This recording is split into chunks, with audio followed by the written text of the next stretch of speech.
Assalamualaikum warahmatullahi wabarakatuh.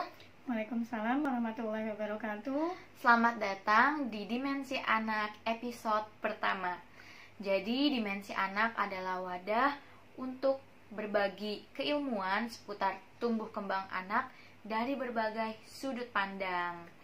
Nah, pada kesempatan hari ini saya Rehani Diatia Zahra akan mengangkat tema yaitu pelayanan fisioterapi untuk anak terlambat bicara.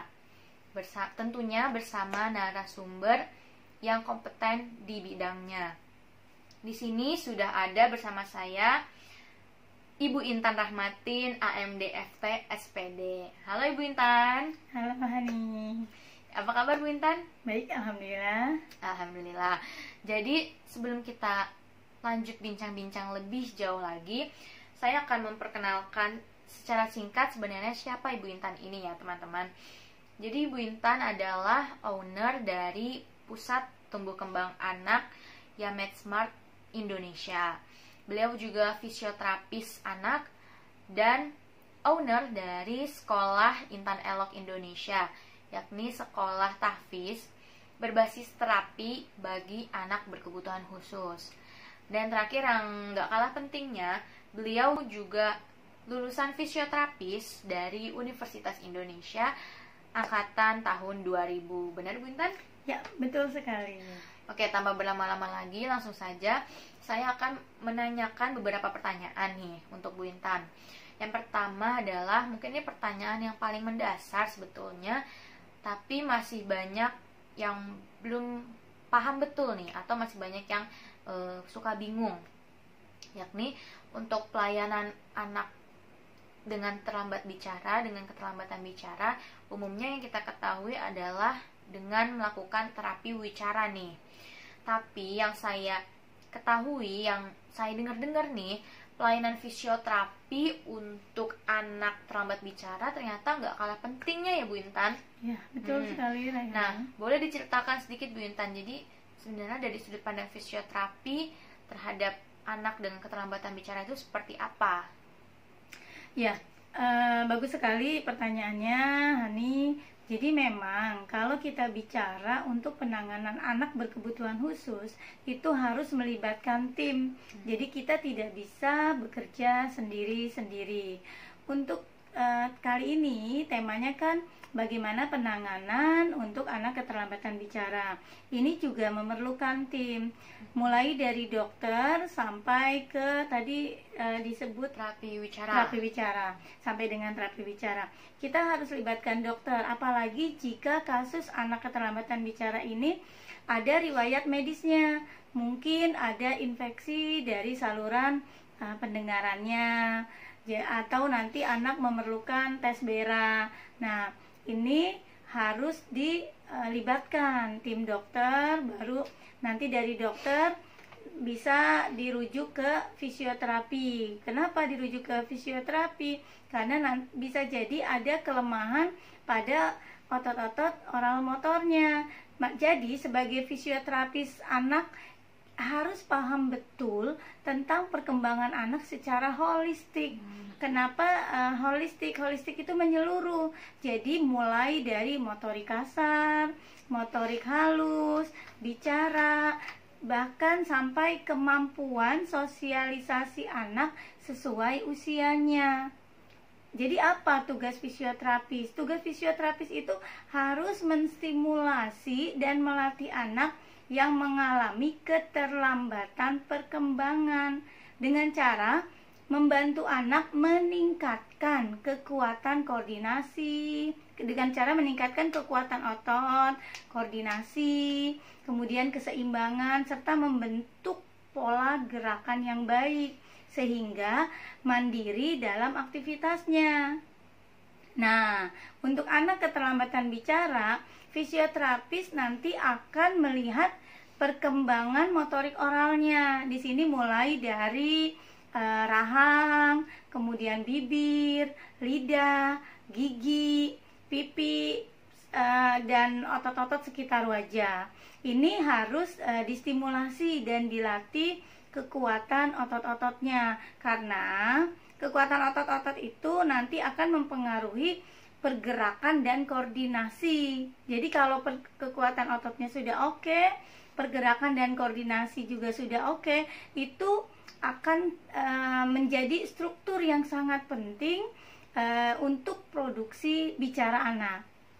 Wah, menarik banget ya penjelasannya. Jadi ternyata benar ya, nggak kalah penting untuk melihat dari sudut pandang fisioterapi terhadap anak terlambat bicara, karena memang kalau kita ngomong anak terlambat bicara kan kita membahas tentang motorik oral ya Bu Intan. Jadi dan ya tugas fisioterapi di situ ternyata fisioterapi di peningkatan kekuatan otot motorik oralnya itu sendiri ya.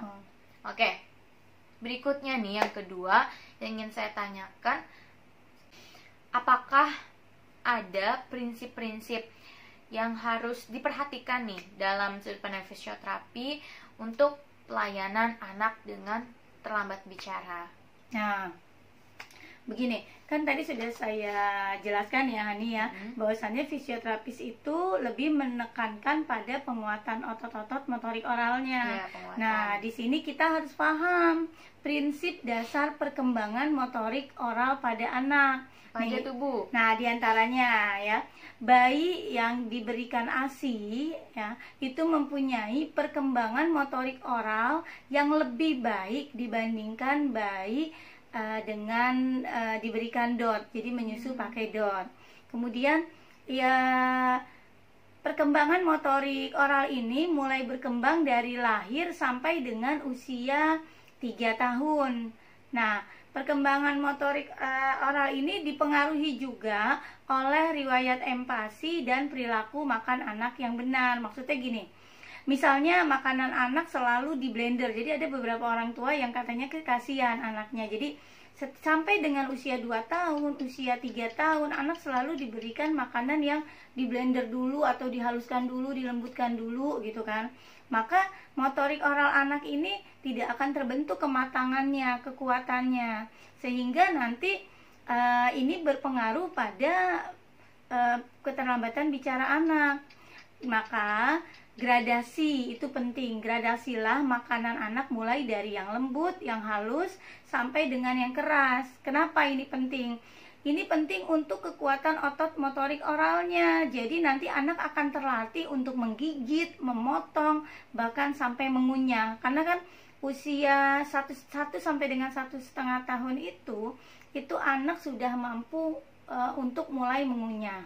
Nah, kalau kurang matang perkembangan motorik oralnya, ini menjadi penyebab terbesar anak mengalami keterlambatan bicara. Begitu Hani. Jadi emang sepenting itu ya Bu untuk kita atau mungkin khususnya orang tua dan pengasuh anak untuk memberikan apa ya Mas? Gradasi. Kalau asupan yang baik dari sejak bayi, empati, agar nantinya otot oral motor anaknya bisa berkembang dengan baik. Ya, jadi betul. sangat berpengaruh gitu ya Bu. Oke, selanjutnya nih pertanyaan yang ketiga, ada nggak sih Bu tahapan-tahapan yang menjadi acuan bagi seorang fisioterapi atau untuk melakukan pelayanan fisioterapi bagi anak terlambat bicara? Ada Raihani. Jadi milestone itu bisa menjadi acuan untuk perkembangan. Jadi di sini perkembangan motorik oral dan bicara itu harus sesuai dengan usia lahir anak. Kemampuan dan kematangan oral motor itu berkaitan dengan kemampuan bicara. Jadi gini, kalau bicara itu kan gerakan-gerakan oral motor yang cepat dan berulang. Ini kita bicara nih, ini kita melakukan gerakan oral motor cepat dan berulang. Jadi kalau ada kelemahan di otot-otot oral motornya, maka terjadi kesulitan anak dalam bergerak. Jadi gimana anak bisa bicara? Nah, ini yang menyebabkan akhirnya anak mengalami keterlambatan bicara. Kalau anak perkembangan oral motornya buruk sebelum usia 2 tahun ini mengalami perkembangan oral motor yang buruk, maka akan memiliki kemampuan bicara yang buruk juga. Kita ambil contoh misalnya gini. bayi baru lahir sampai dengan usia 3 bulan itu perkembangan oral motornya itu dengan routing refleks dan sucking refleks. Routing itu tuh jadi kalau ibu atau orang tua menyentuh bagian bibir, pinggir bibir itu refleks anak itu dia akan mencari arah sentuhannya, arah belayannya. Kalau sucking refleks itu kalau kita menyentuh bibir tengah anak, nah itu anak akan otomatis dia akan menghisap. Nah ini adalah refleks yang menjadi acuan untuk perkembangan oral motor anak. Kemudian dari usia, contoh lagi misalnya dari usia 6 sampai dengan usia 9 bulan, ini anak sudah mampu membersihkan sendok dengan bibir atasnya. Jadi biasa kan tuh anak-anak kalau di sendoknya masih ada nasi atau sisa makanan, itu anak bisa dijilat semua gitu. Bukan dijilat, pakai bibir atas. Jadi sendok masuk semuanya diambil pakai bibir atas. Itu juga memerlukan kekuatan otot. Kalau tidak terlatih ini tidak akan bisa. Kemudian di usia 1 sampai dengan 1 tahun, di usia 1 tahun sampai dengan 1,5 tahun, ini anak mulai mampu menggerakkan makanan yang ada di dalam mulutnya, itu digerakkan ke sisi samping kanan kiri. Jadi anak bisa memainkan makanan yang ada di dalam mulutnya seperti dipindah-pindahin. Iya, dipindah-pindahin seperti sedang mengunyah. Dan ini harus dilatih. Kalau tidak, maka nanti kemampuan otot-otot di dalam mulut anak ini tidak berkembang. Jadi perkembangan motorik oral ini membutuhkan kekuatan dan kematangan otot yang diperlukan sebagai prasyarat untuk kemampuan bicara anak. Menarik banget nih Bu. Jadi tahapan-tahapan itu yang nantinya akan dijadikan acuan untuk melakukan pelayanan fisioterapi bagi anak dengan terlambat bicara. Oke, selanjutnya nih yang terakhir nih Bu, ada nggak sih tips dan trik untuk melatih anak yang terlambat bicara di rumah? Karena kan seperti yang kita tahu, walaupun mungkin anak diikutkan untuk mengikuti layanan fisioterapi atau terapi wicara, tetap saja kembali lagi waktu yang banyak mereka habiskan itu di rumah bersama orang tua, bersama pengasuh, bersama keluarga. Nah, gimana nih Bu untuk melakukan di rumah, untuk melakukan stimulasi di rumah, ada cara-caranya nggak Bu? Biasanya gini, kalau memang anak itu ada keterlambatan bicara, kemudian sudah melakukan terapi, biasanya setiap terapis itu akan memberikan home program untuk dilakukan di rumah. Cuma kalau memang ini untuk pencegahan atau mungkin orang tua di rumah ingin melakukan stimulasi sejak dini, itu bisa mulai dilatih. Biasakan anak untuk menyikat gigi.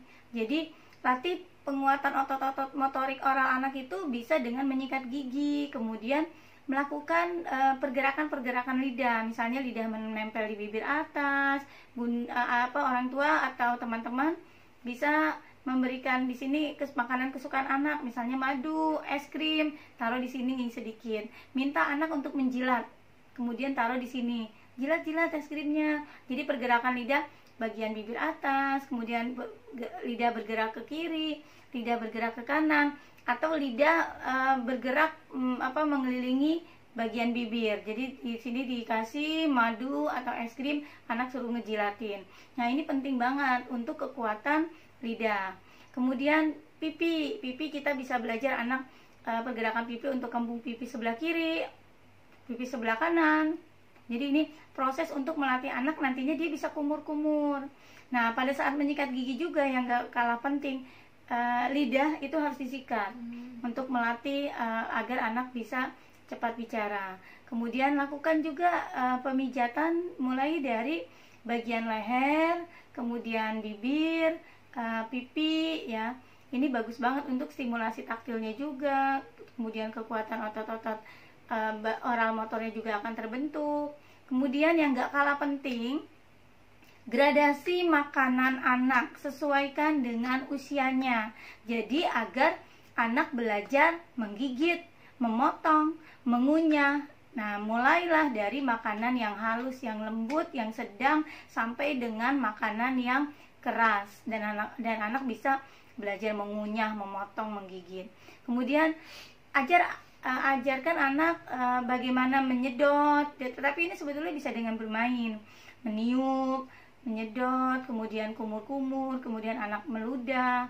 Dan biasanya nih ayah bunda sama orang-orang di sekitar rumah ini kalau ngomong ke anak biasanya nih suka dicadel-cadelin, suka dilucu-lucuin. Misalnya gini, ih anak tiapet ini lucu banget. Nah itu nggak boleh. Nah Bu. iya nggak boleh. Jadi jangan mengajarkan bahasa yang salah, ajarkan sesuai dengan artikulasi yang benar. Jadi langsung aja bilang, ih ini anak siapa, lucu banget gitu. Jangan juga dede mau cucu, jangan, langsung aja bilang dede mau minum susu. Nah jadi ajarkan sesuai artikulasi, karena anak itu belajar, sedang mememori.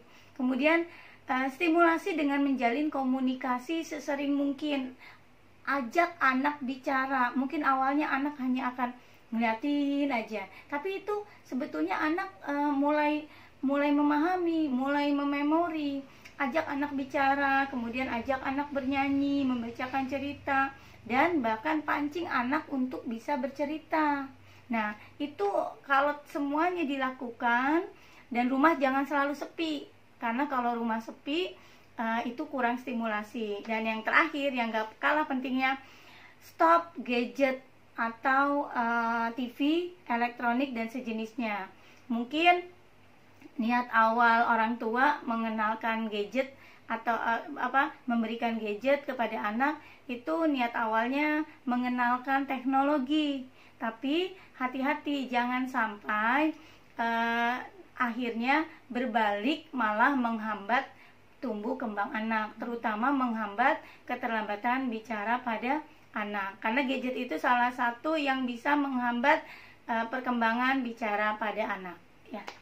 Oke, jadi sebenarnya untuk melakukan atau menstimulasi perkembangan bicara pada anak di rumah itu sebenarnya sederhana ya Bu. Iya. Kita dengan melakukan aktivitas-aktivitas yang simple, yang sederhana, sehingga anak pun gak terasa kalau dia lagi dilatih gitu. Jadi nggak usah ribet-ribet, pusing-pusing dengan sering rame di rumah atau rajin sikat gigi. Nanti juga lama-lama kemampuan otot-otot bicara anak mulai bagus gitu ya Bu. Akan terstimulasi. Iya, akan terstimulasi dengan baik.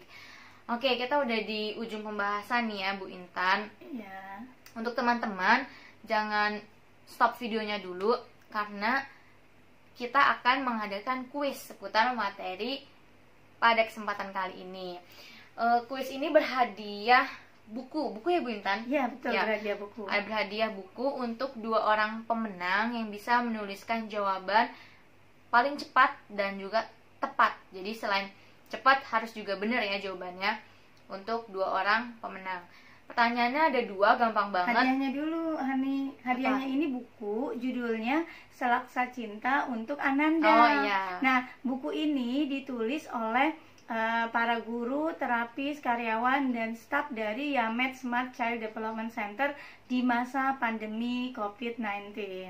Ya, jadi bagus banget tuh hadiahnya, buku Selaksa Cinta untuk Ananda yang berkisah seputar pelayanan anak berkebutuhan khusus di Yamed Smart ya Bu. Iya, betul. Buat teman-teman yang kepo bisa banget ikutan kuisnya biar dapat bukunya, oke?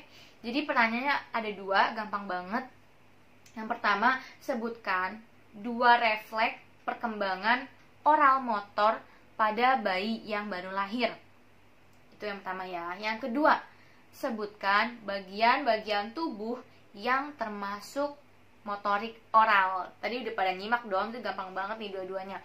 Gak perlu tulis jawaban yang panjang-panjang, gak perlu panjang banget ya Bu. Yang penting singkat, jelas, padat, yang penting bener gitu ya Bu.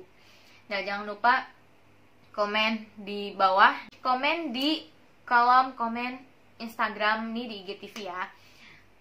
Nah nanti pengumuman pemenangnya akan kita umumin di IG Dimensi Anak. Makanya jangan lupa untuk follow Instagramnya Dimensi Anak. Dan teman-teman bisa juga subscribe YouTube-nya Dimensi Anak. Dan follow akun podcastnya Dimensi Anak di aplikasi Anchor Dimensi Anak. Oke, jadi segini dulu aja teman-teman. Semoga ilmu yang diberikan oleh Bu Intan pada hari ini dapat bermanfaat buat teman-teman semua. Kalau yang punya anak mengalami yang menunjukkan tanda-tanda dia terlambat bicara, jangan lupa untuk terus distimulasi agar dapat mengejar ketertinggalannya.